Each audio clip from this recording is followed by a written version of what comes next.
Hello friends, welcome back to my channel. ఎలా ఉన్నారు మీరు అందరూ? నేనైతే బాగున్నాను. ఈరోజు నేను బెండకాయతో ఒక రెసిపీ చూపిస్తాను, చూడండి.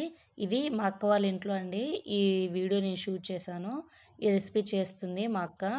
మనం బెండకాయలను శుభ్రంగా కడిగి పెట్టుకోవాలి. అది కడిగి పెట్టుకున్న తర్వాత దాన్ని ఒక పొడిగుడ్డుతో తుడుచుకోవాలి. ఇలా తుడుచుకున్న తర్వాత మనం బెండకాయకి ముందు ఉంటుంది కదా తొడిమ, ఆ తొడిమ చివర ఉండేదాన్ని కట్ చేసుకొని ఈ విధంగా చాకుతో మొదటి భాగానికి చివరి భాగానికి టచ్ కాకుండా మిడిల్లో మనం ఘాట్లు పెట్టుకోవాలి. ఘాట్లు పెట్టేటప్పుడు కింద భాగానికి కూడా టచ్ అవ్వకుండా చుట్టూ ఈ విధంగా పెట్టుకోవాలి.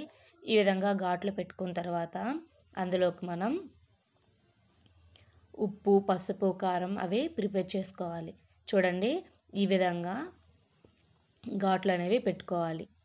ఇలా పెట్టుకోవడం వల్ల మనం పసుపు, ఉప్పు, కారం అందులో వేస్తాం కదా, అది మంచిగా వెళ్తుందనమాట. ఇప్పుడు ఇవన్నీ ఘాట్లు పెట్టుకున్నాం కదా, అందులోకి మనం పసుపు, మన రుచికి సరిపడినంత ఉప్పు,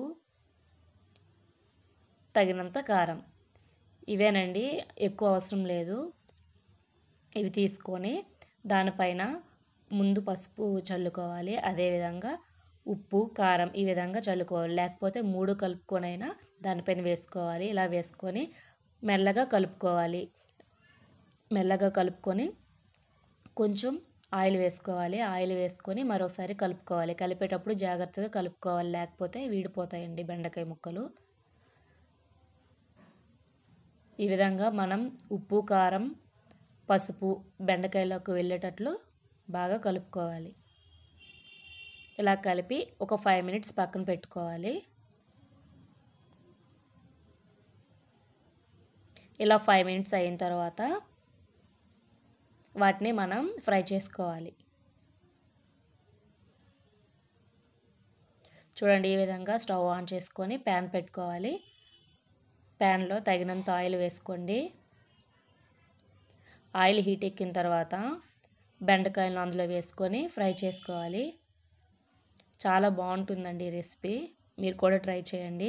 ఈ విధంగా ఆయిల్లో మనం వాటిని బాగా ఫ్రై చేసుకోవాలి. మనం కలిపేటప్పుడు కొంచెం జాగ్రత్తగా కలుపుకోవాలి, లేకపోతే అది వీడిపోతుంది.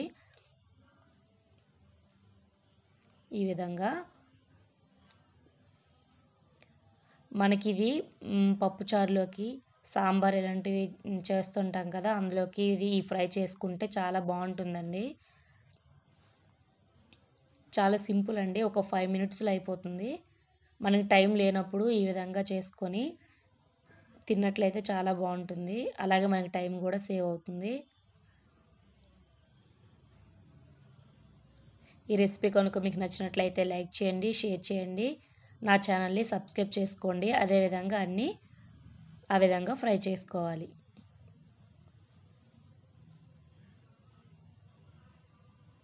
చూడండి, చాలా బాగుంటుందండి, తప్పకుండా ట్రై చేయండి.